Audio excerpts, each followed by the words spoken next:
రాజ్యం అధికారంలోకి వచ్చిన తర్వాత ఏమైపోయింది?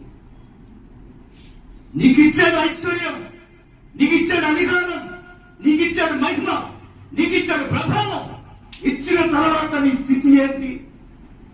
నీ చేష్టల వలన, నీ ఆలోచన వలన, నీ ప్రవర్తన వలన, నీ స్వబుద్ధి వలన, నీ సొంత ప్రయత్నాల వలన, సొంత ఆలోచన వలన దేవుడిచ్చినటువంటి అధికారం ఏదైతే ఉందో, దేవుడిచ్చిన మహిమ ఏదైతే ఉందో అది పోగొట్టుకుంటున్నావేమో.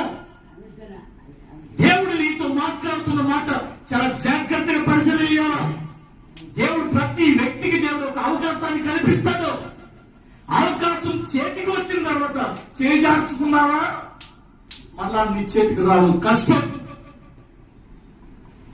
నీకు దేవుడు ఏదైతే ఇచ్చాడో దాన్ని గట్టిగా పట్టుకోవడానికి సిద్ధంగా ఉండు.